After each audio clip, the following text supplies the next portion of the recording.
The steak plates hit the table one by one, juicy, pink, steaming. Then came the desserts, chocolate cake for one cousin, creme brulee for another.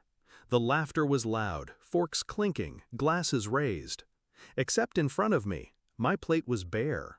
My aunt leaned closer, her brow furrowed. Did they forget your order? My mother-in-law smiled, lips sharp. Oh, I only ordered for family. The table stilled. I felt the heat rise in my chest, but I didn't flinch. Instead, I turned to the man beside me, my husband, the one who promised I'd never feel like an outsider.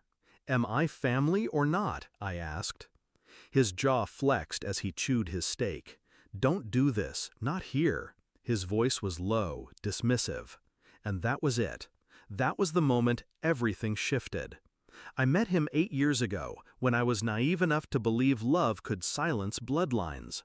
His mother smiled at me back then too, but it wasn't kindness, it was inspection. I saw it in the way her eyes scanned my clothes, my posture, as if calculating my worth like a stock on the market. Still, I tried. I cooked at her holidays, cleaned her dishes, laughed at jokes that stung. I thought if I loved her son enough, she'd open the gates. But small cracks formed quickly. Family photos I wasn't invited to. Vacations booked without mention. My name never added to group texts. I told myself it didn't matter. He mattered. Until nights came when he didn't defend me, when silence became his weapon. And tonight, he let her erase me, openly. I should have been furious, but fury is loud, messy, and powerless. I've never been loud. My revenge has always been quiet, calculated. While the rest of the table dug into steak, I swallowed the humiliation like a pill and smiled. They thought they'd broken me. They thought I'd sulk, cry, beg for a scrap of belonging. But I was already planning. The first move was patience. I kept my seat at the table, nodding along, laughing at jokes that weren't funny. I let my husband's family believe they'd won. The second was precision. Over months, I built my independence quietly. I diverted income into an account no one knew about. I researched property under my name only.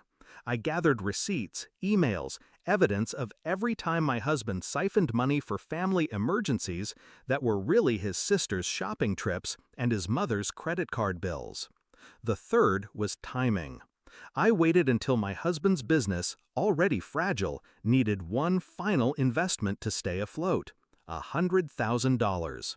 He came to me, eyes tired, voice rehearsed. "It's for us," he said, "for the family." And that word, family, cut deeper than his mother's smile ever did. I signed the papers, but not the ones he thought. Not an investment. Divorce. Filed quietly, assets frozen, bank accounts split. I left him holding the weight of debt, his mother's expectations, and his own silence.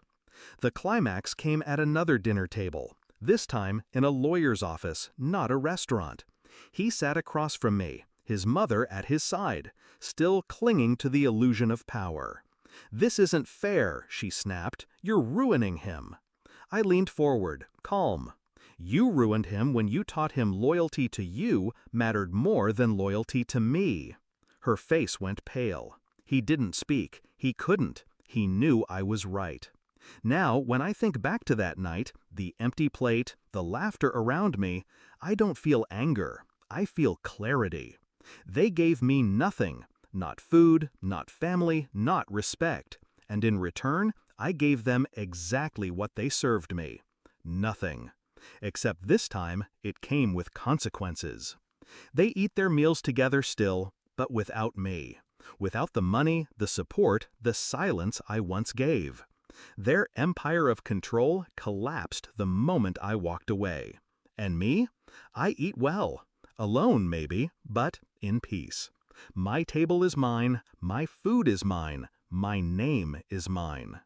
The truth is simple. I never needed to be their family. I only needed to remind them what happens when you mistake silence for weakness.